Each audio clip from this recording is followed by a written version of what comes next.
The bank has closed our account and they seized all the money that was in the account. We actually served a search warrant on their condo in Brentwood, and at first they didn't open the door. Police search warrant, open up! Police, open up!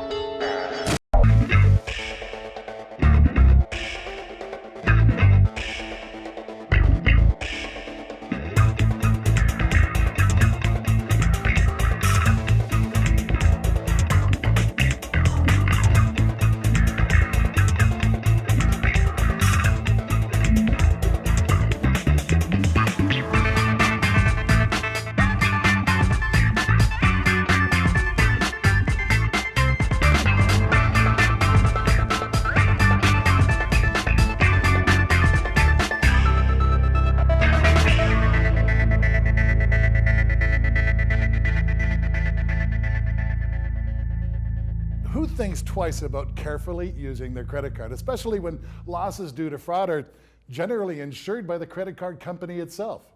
Well, if it's happened to you, you know that it can be quite an ordeal just to get through the reversing of the transaction, and you might not even notice the theft if you're not checking your card statements diligently.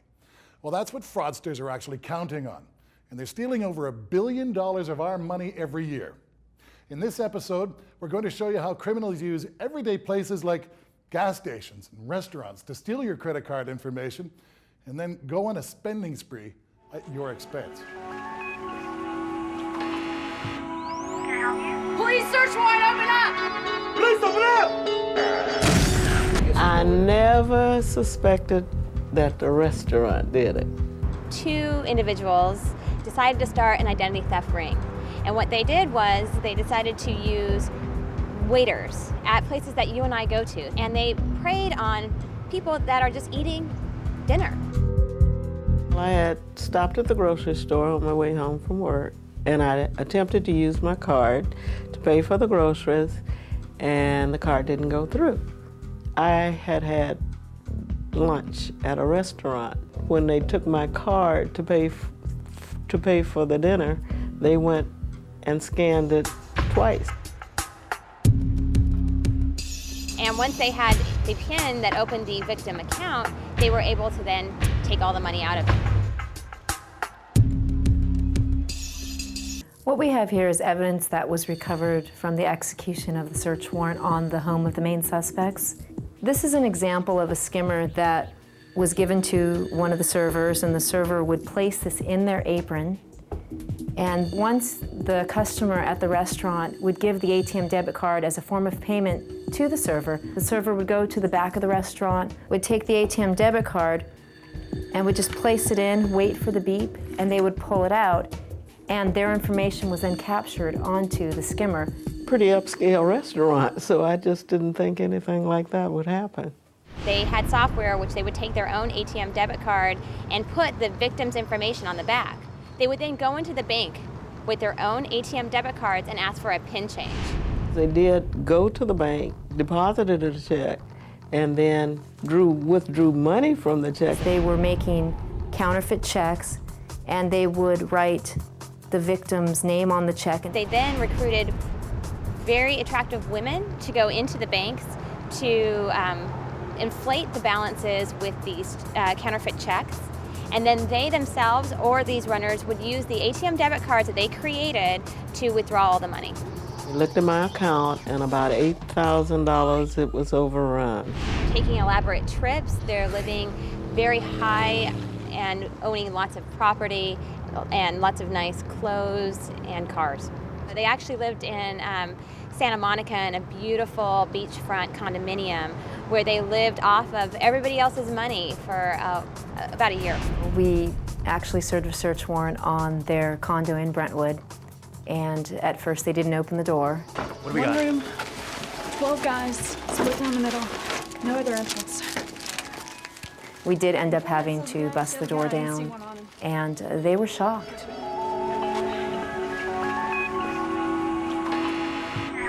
Police search warrant, open up! Police, open up!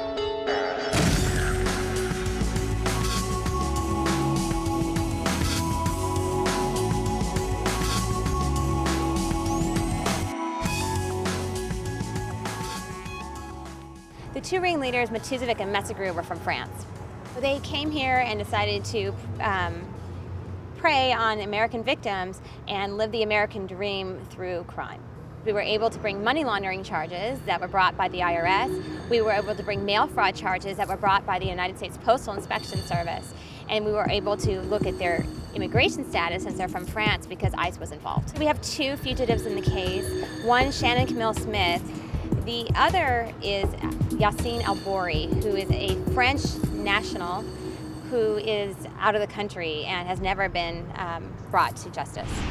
Unfortunately, in the United States Attorney's Office, we are often presented with fraud cases such as this with skimming devices. Therefore, the public needs to be put on notice that when they use their credit cards or debit cards, they need to be aware of where they're using it and to keep track of their account information. In this case, individual customers were the victims. They don't know what's going on, and they have to deal with going to the bank, proving to the bank that they weren't the ones that did this. Everything stands still because then you start getting, your bills become due and you can't pay them because you have no access to your account. Your accounts are available, so you can see to make sure that nobody's having fraudulent charges or taking advantage of your credit cards by looking at your statements online or calling your bank. A new customer going into the bank should ask the bank agent or whatever they're called, should ask several questions before you put your money in the bank so that your money is secure and that if something does happen, how are they going to protect you?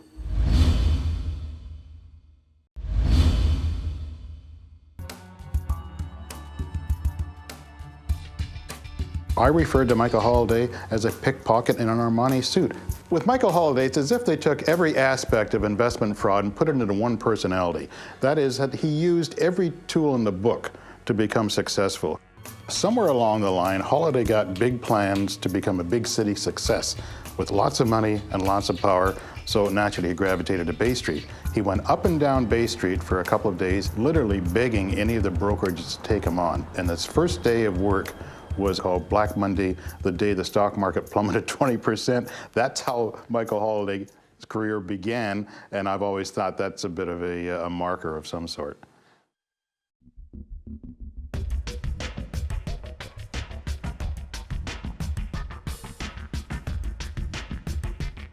Holliday is the type of person that you would meet on the street who is a very calm, cool, collected individual. Probably one of the most dangerous people out there with respect to these types of crimes. Yeah.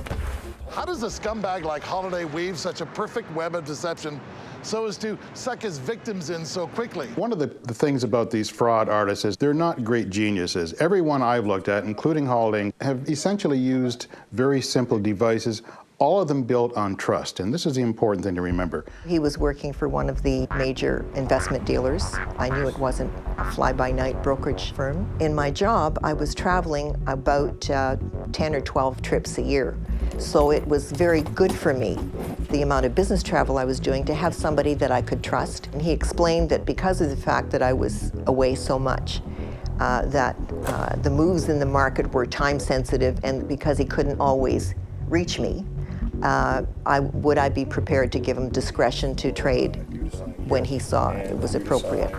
And he would show you on a monthly basis the returns that people were getting.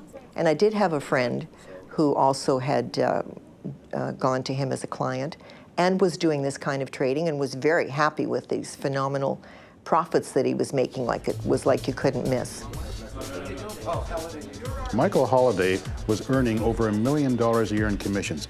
This was unheard of. He was elevated to the President's Club, which made him one of the top 5% of producers in the organization. This was their shining guy. This was their golden boy. But somebody at the brokerage said, how is he doing this? Because we'd like all our other guys to do it. And one of the board of directors members went to talk to Holliday, came back and said, I can't figure it out. And they said, well, let's leave him alone because $1 million a year is $1 million a year. He would say to clients who called and said, hey, I just got my statement and my account is like 90% of my money is missing. What's happening? And his response would be, oh, they've screwed things up at the computer. Look, I'll find out what it is and I'll give you my personal statement and tell you where you stand. And people would toss away these computerized statements and accept this hand-scrawled statement saying, you didn't actually lose $90,000, you made $40,000. And here it is, and trust me, and they did. And of course, they felt terribly foolish afterwards. Lo and behold, there's a letter for me from the compliance department of First Marathon to advise that the losses to date were something in excess of $148,000 US. When he joined the second brokerage, he came with this great record of producing enormous commissions every year, even though nobody could figure out how he was doing it. So he asked for and received a special title. And with this second brokerage, he was named Managing Director, Futures Division. Now, as soon as he proposed certain opportunities, investment opportunities to his clients, opportunities that most people would never buy, it was always backed up by his position as a managing director of the company. People who are involved in these kinds of fraud activities have a very limited horizon, and the horizon ends maybe 2 days from now. They're not worrying about how they're going to pay the money back next month, next year, anytime at all. He spent it as fast, or maybe even faster than he made it.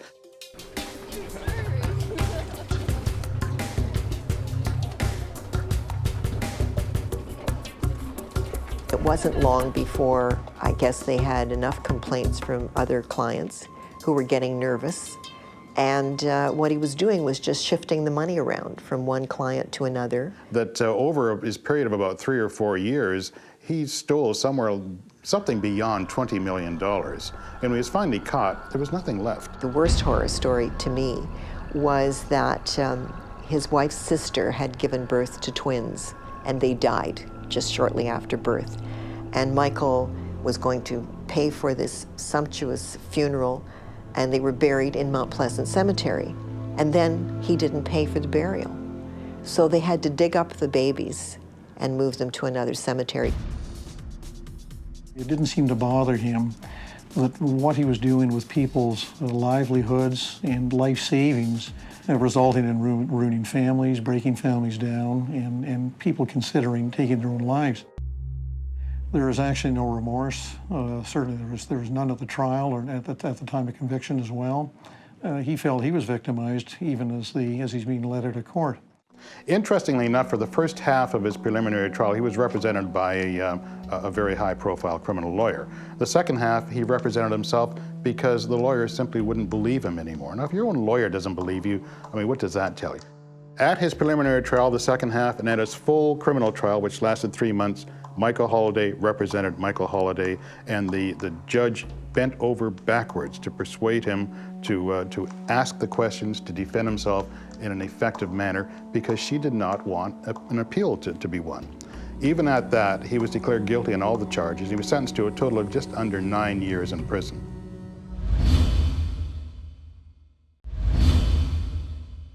This story is a cautionary tale about how even quick-witted, intelligent people can be snagged into the web of a clever fraudster without even a hint of suspicion that it's happening to them. That is, until it's too late. At that point, I just felt so stupid and that I'd been taken, and I couldn't believe that it would happen. When I was quite young, about 14, I watched somebody make an arrangement. I was fascinated. And I'm one of the lucky ones, because I said to my mom, I said, this is what I'm going to do. This is what I want to do. When you create something, you stand back and it's like, wow, I did that. That's very satisfying. It was January 2nd, we came into work and I found this email, and it was from Pastor Benjamin. He needed some gift baskets and some wreaths for his church anniversary. I emailed him back and I asked him to call me to make sure that what he wanted was correct. This fraud basically was perpetrated from Ghana, Africa.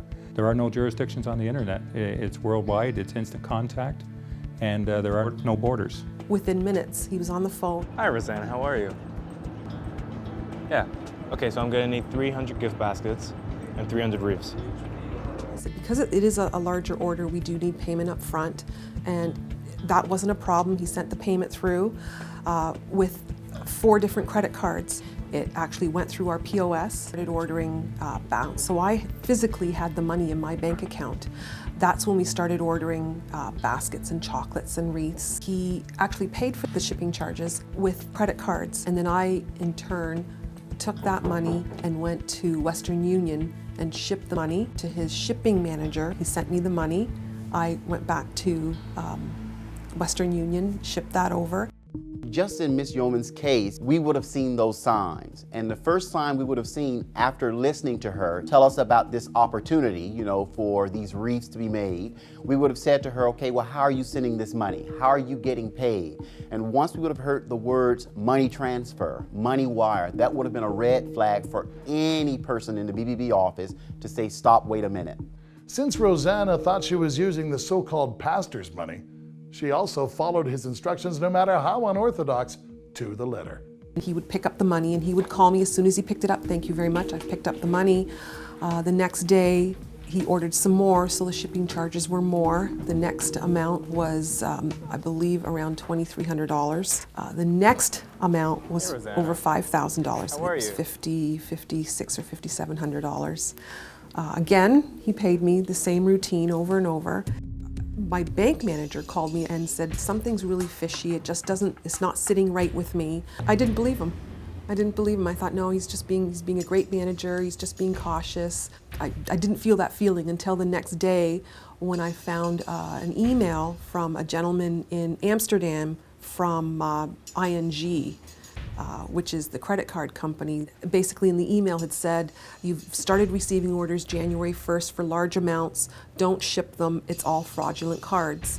After the products were purchased and all of the shipping charges and taxes were paid, the total amount that Rosanna was responsible for when it was discovered that the credit cards were stolen, a whopping $44,000.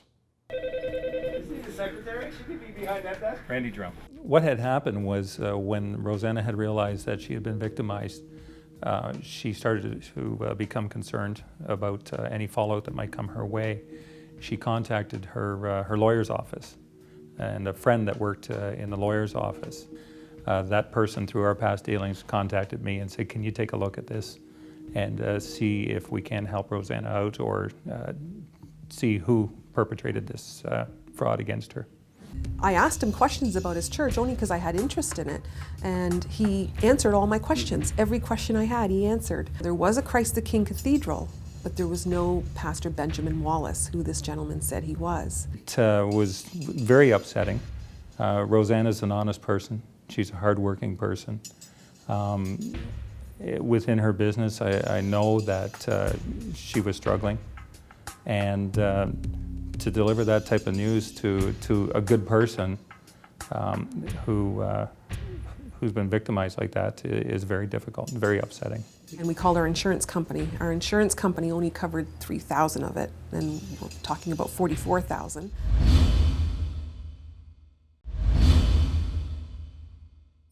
There are no jurisdictions on the internet. He would pick up the money and he would call me as soon as he picked it up. Thank you very much, I've picked up the money. Consumers are simply gullible, you know, to the scams that are, you know, put upon them by someone who's looking, you know, to take advantage of them. It's just not isolated to one person. It has a ripple effect in terms of other people and in terms of time. And then I came back and I thought, you know what, this isn't going to get me down. We're not going to close the doors. My family's going to be fine.